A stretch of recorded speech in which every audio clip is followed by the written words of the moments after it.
I'm one of the founders with Laurent of Save Pacific Financial. We specialize in working with corporate clients, focusing on life insurance and wealth management.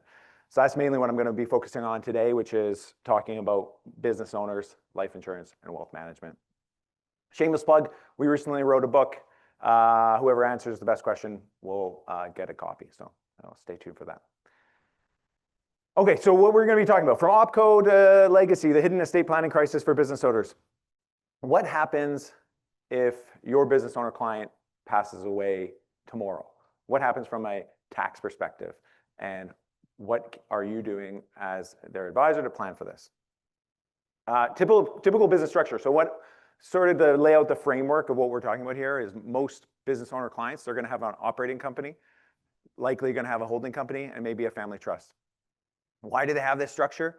Is because their operating business is hopefully profitable. Their accountant says, pay yourself what you need to live on via dividend or salary.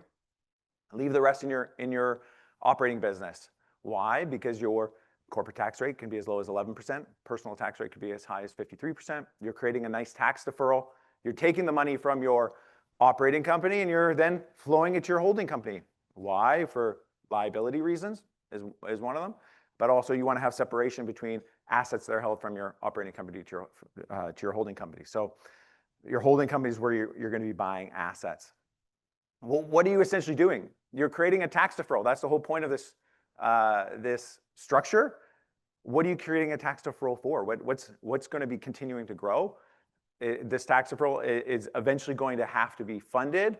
And when is that funded? It's on death. So a lot of business owners don't realize you're creating this massive tax time bomb for, when they do eventually pass. So how do you deal with that?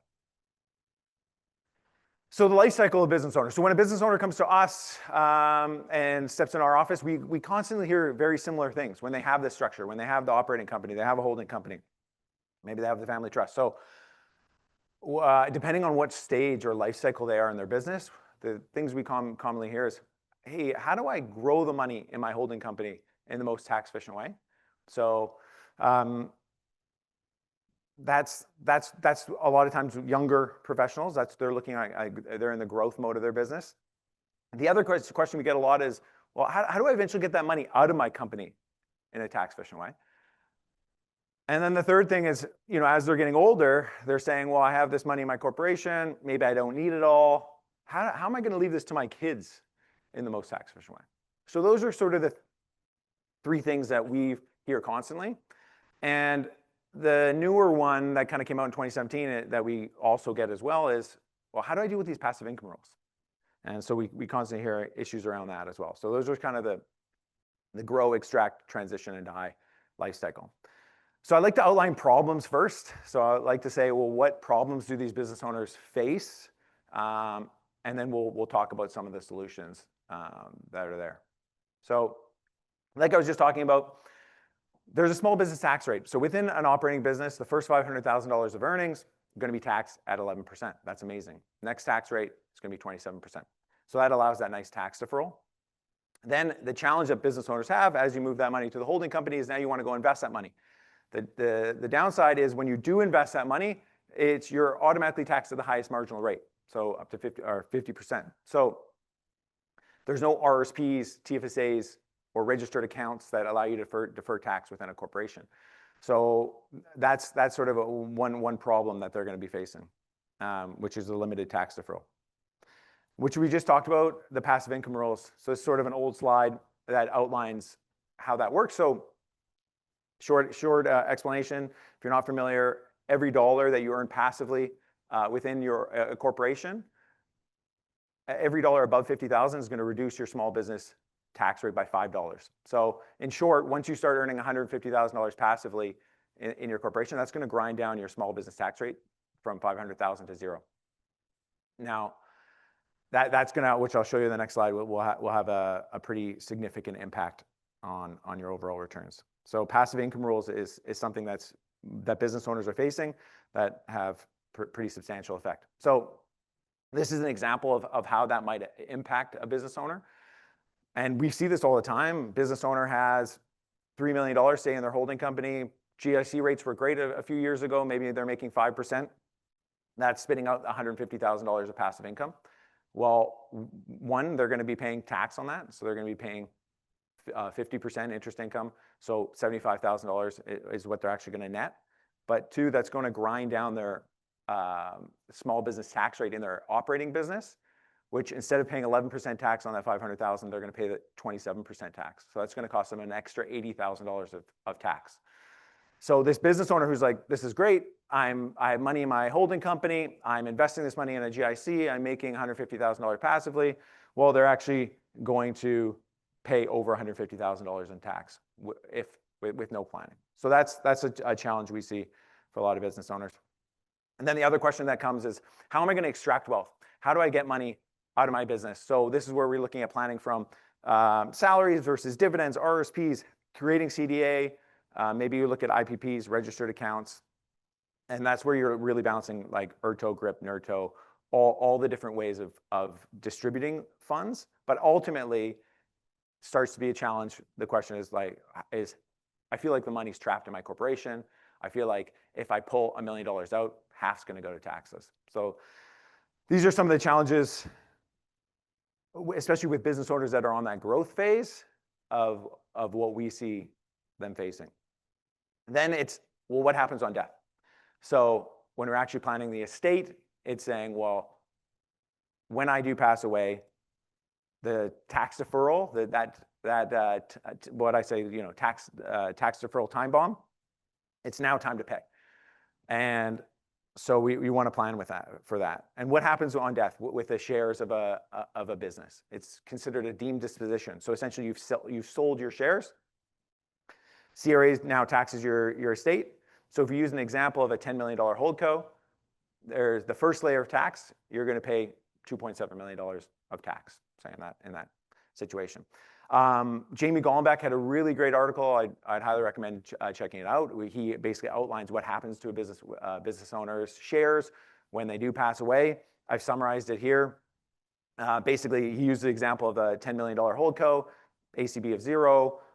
What happens with the tax on the deemed disposition, but also when they want to get that money from their corporation out, that's the second layer of tax. So really, business owners facing two layers of tax on death. One is the deemed disposition of their shares.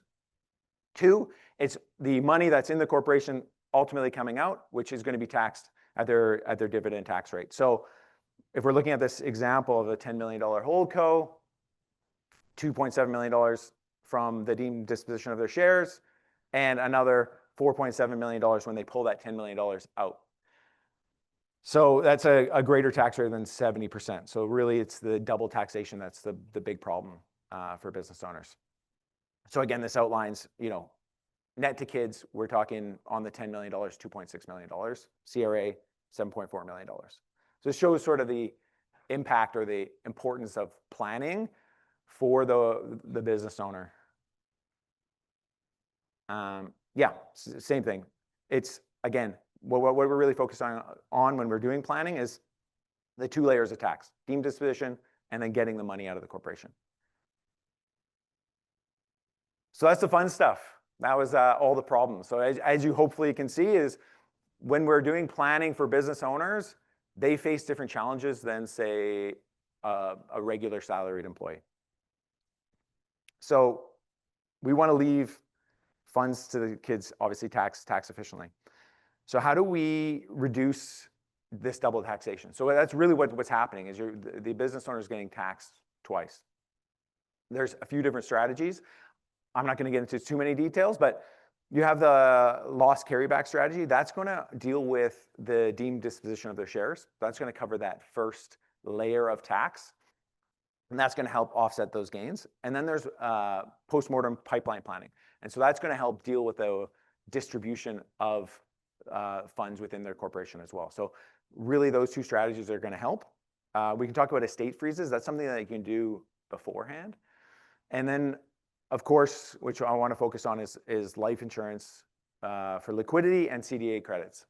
So these are really what the tools that are to be used for these business owners to help deal with this double taxation. So loss carryback strategy. So what really they're going to do is redeem shares of loss, carry back to offset the gain. So there's significant pros. Obviously, it's effective when implemented.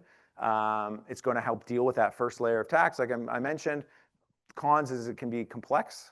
There's obviously legal documentation required as well. The second strategy that can be used, and they can be used together as well, is pipeline strategy. So what essentially is happening, the new company is buying HoldCo shares with a promissory note, and it's going to convert the deemed gain to capital repayment, which then can help distribute some of those funds from the HoldCo out to the beneficiaries tax-free. This will deal with that second layer, or partially deal with that second layer of tax. The other thing that business owners can look at to help solve these problems is look at an estate freeze. So what an estate freeze is essentially doing, and again, this can be done before death, where the other strategies are done after death. The parents are going to freeze the value of their shares today and create preferred shares. Then they're going to create new shares, common shares, and transfer that to their kids or to a family trust. So what you're doing with an estate freeze is you're crystallizing the capital gain that's in the corporation to the first generation, or the parents, and then you're transferring all future growth to the children. So all future gains and all future capital gains are going to be held within the children's hands. And what that can do from a planning perspective is really make it clear exactly what is going to be owed when that business owner does pass away, and it allows you to plan for that.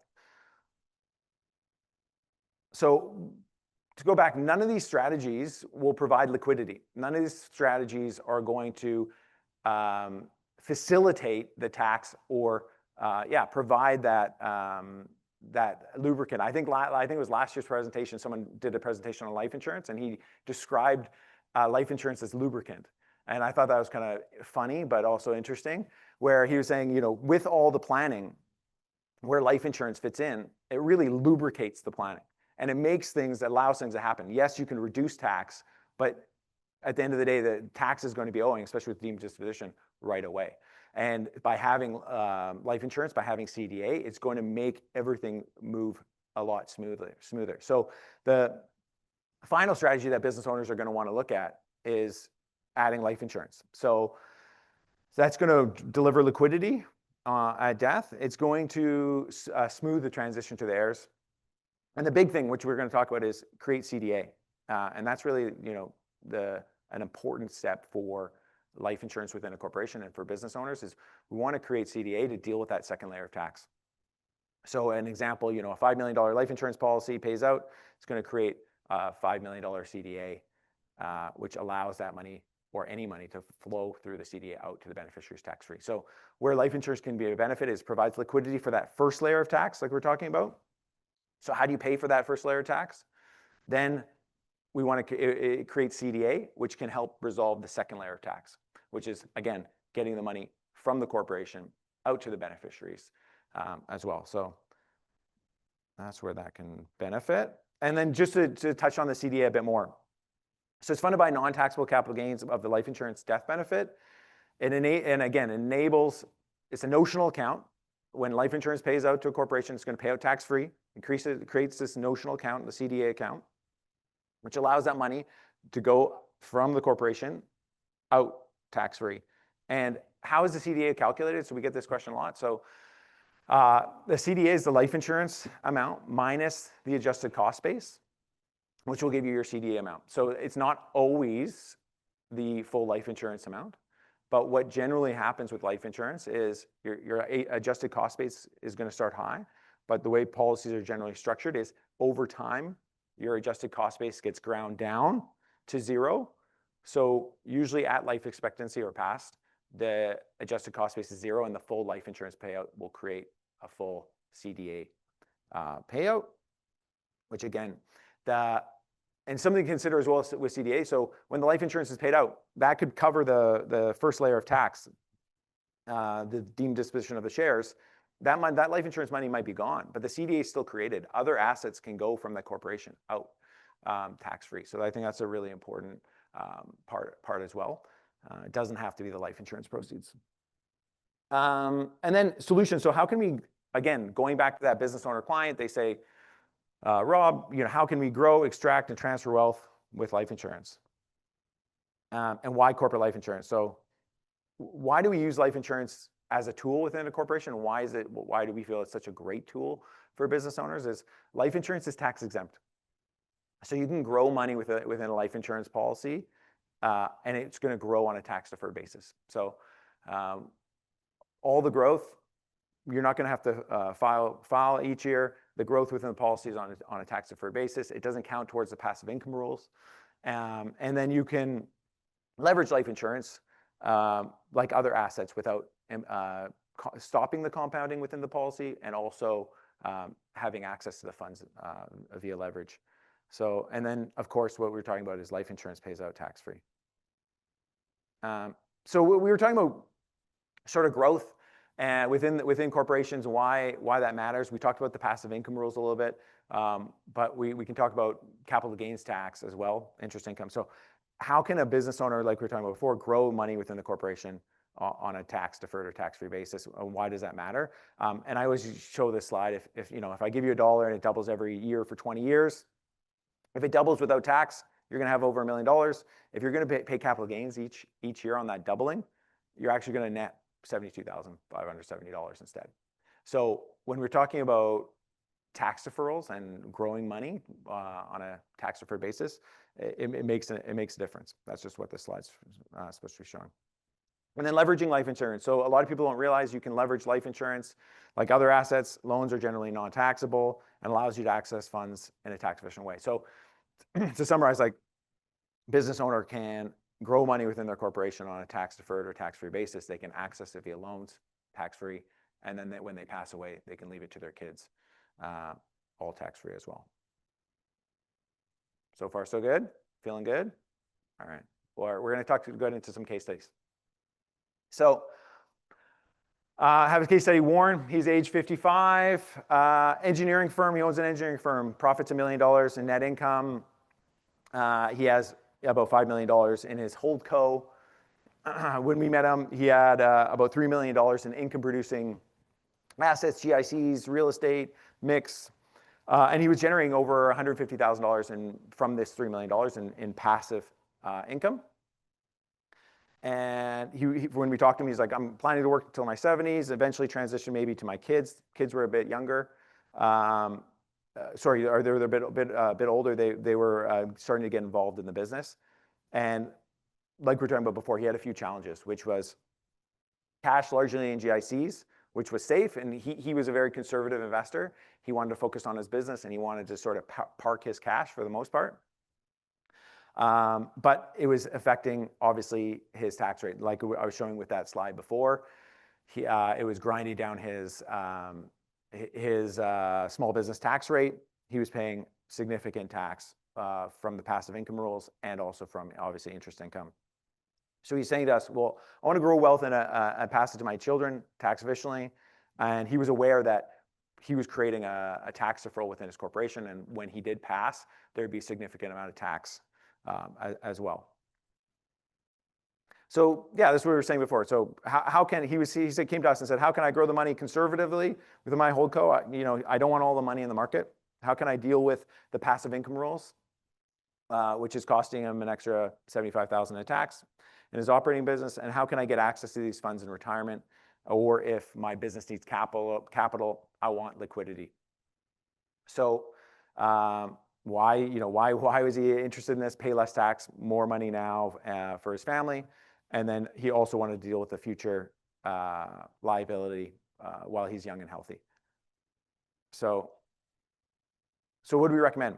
Obviously, in this situation, we looked at corporately owned participating whole life insurance policy. So why is we wanted to create tax sheltered growth within his corporation to deal with those passive income rules. So we wanted to transition the money that was sitting in his GICs into a tax sheltered environment within the life insurance policy that helped deal with the passive income rules, and helped deal with the interest income on tax on his GICs, and also it created a plan for distribution when he does pass to cover the tax and create CDA so funds can flow out of his corporation.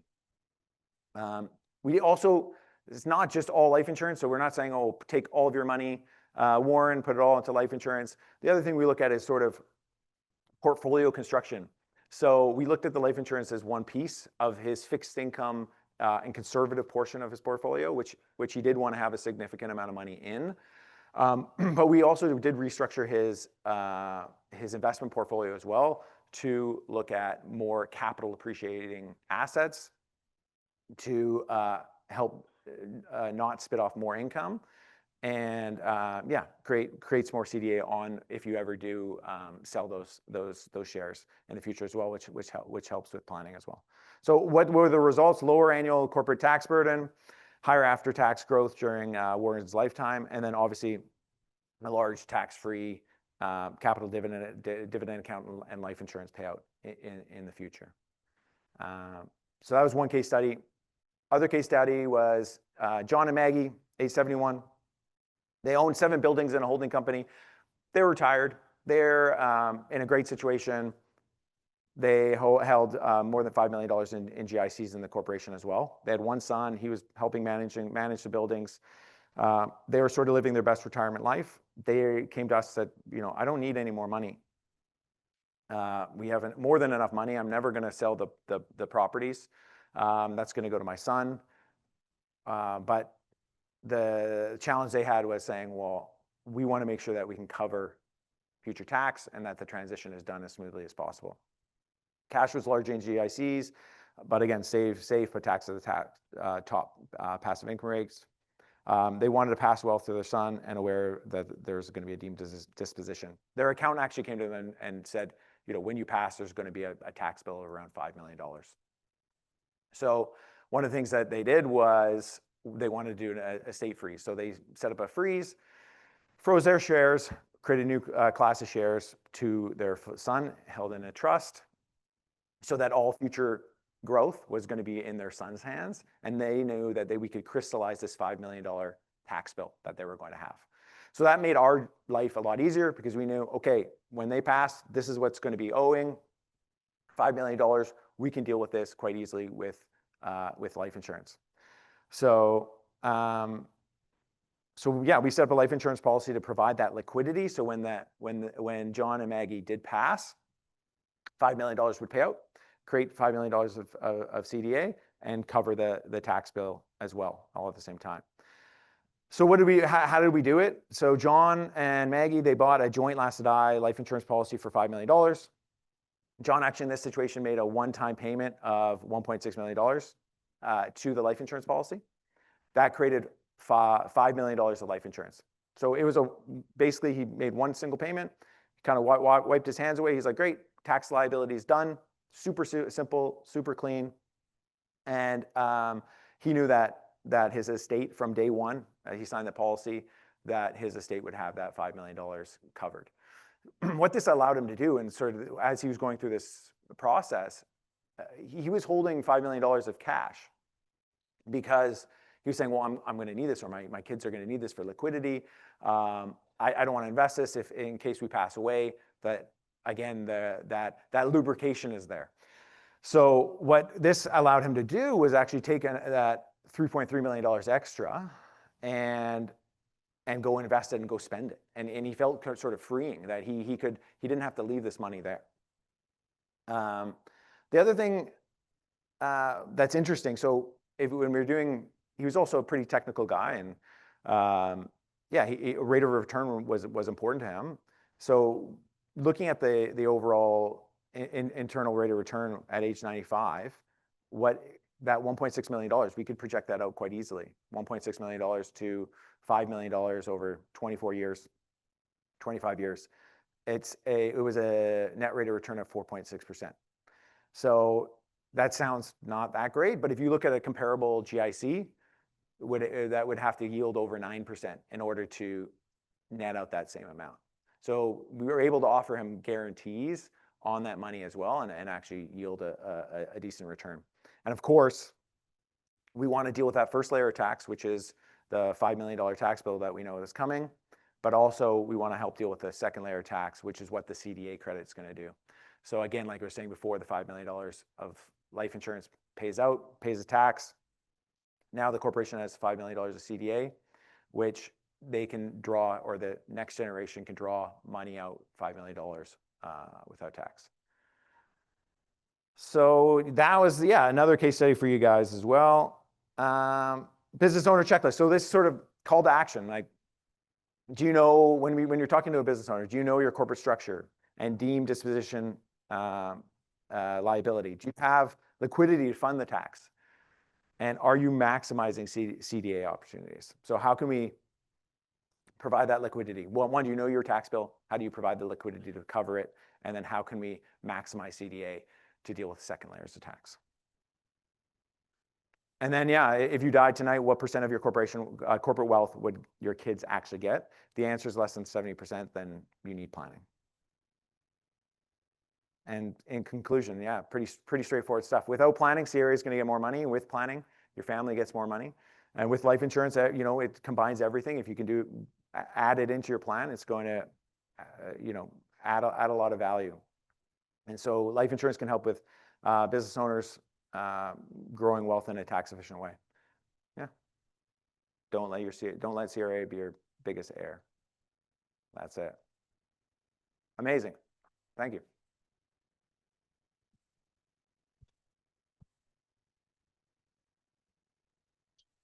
Thank you for keeping the presentation on time and not making it very, very long. We have 3 minutes and 45 seconds left for questions. If that's you at home, hi, or in your office, wherever you're live streaming from, questions in the chat. We have somebody monitoring the chat so that we will ask your questions here live in the room. If there's anybody in the room that's got a great question, now is your time. Don't just yell it out. Let Shay bring you a microphone so that the people at home can hear what the question is before we answer. Or not we, he. Great presentation, no questions. Oh, hold on. Yes, we do. Hi. I've noticed, it's very loud. I've noticed maybe in the last 2 years or so, much less mention of pipeline planning from accountants. Have you found that too? And do you think it has to do with the timeline it takes actually after the person dies? Just wondering if that's just what I'm seeing. No, I've definitely seen that as well. I think it has to do with complexity. And I think we've seen even, you know, CRA being a bit more scrupulous on it. And I think accountants are being less, and you're seeing it a little bit less. Yeah, for sure. We have 2 minutes and 29 seconds for another. Oh, we've got somebody online here. Go ahead, Shay. Online, yes. So how do you handle a situation where a client is not insurable? Yeah, that's a challenge. So I mean, that's maybe something I could have put a slide on there where you want to do this when clients are insurable. Like you can't get life insurance when you're not insurable, and a lot of this planning can't be done. And that's one of probably the biggest downsides of life insurance is you can't get it if you're not insurable. So joint lasted die policies can help. And so if one spouse is uninsurable, oftentimes by adding a joint spouse, that can help. But yes, if there's no one insurable and you can't get life insurance, then that's a big downside. Yeah. Thank you so much. We'll move on to the next question. Okay. Curious what perm product was used for the case study number 2. What type of permanent product? Yeah, it was that in that specific example was a universal life product, and so it's structured in a specific way where you can, you know, get most of the funding done in one shot. There's yeah. We could get into some more details, but I need more time for sure. But yeah. Thank you so much. They're coming. So next question. Which company did you get to approve for this joint last to die policy? And is there an ADO added? Well, like I was saying before, this was a universal life policy. And there's there's a couple companies that are in the room here that really specialize in it. So yeah. Oh, hey, how's it going? But yeah, you can look at most insurance companies will consider it. I mean, BMO is really strong in that area. Sun Life's strong in that area. Canada Life's strong in that area. So reach out to your wholesalers. Reach out to your wholesalers. And we have time for one more. Do you find that you typically recommend PAR over UL? So very different cases. So the second case was a universal life product, and that's really specific to what they were using the policy for. The first case was a PAR product. Again, depending on the goals and what the client's trying to do. Again, if you're trying to grind down the adjusted cost base early as possible, if the clients are older, UL can make a lot of sense. If you are trying to create sort of a tax sheltered conservative investment vehicle, PAR is a really great option as well. Yeah. Thank you so much. And another one here. Both case examples are for older business owners. Are there other considerations for business owners that are younger with successful businesses, but that have a longer runway of business life yet? Definitely. So I think we were talking about that in the different stages, life stages. I think 55 is pretty young. No, but yes. So say the person was 45, like we were talking about before, into that growth phase of their business, which is the question that we get for clients that are that age is, hey, Rob, I'm trying to grow my money. How can I grow it in the most tax efficient way without affected by, again, passive income rules, tax, that sort of thing. So, and then how do I get the money out in a tax efficient way as well? So definitely, like it can make sense for the 45-year-old or even 35-year-old, for sure. Thank you. That is all. Great, thank you. That might be a record in amount of questions from online. Thank you guys out there.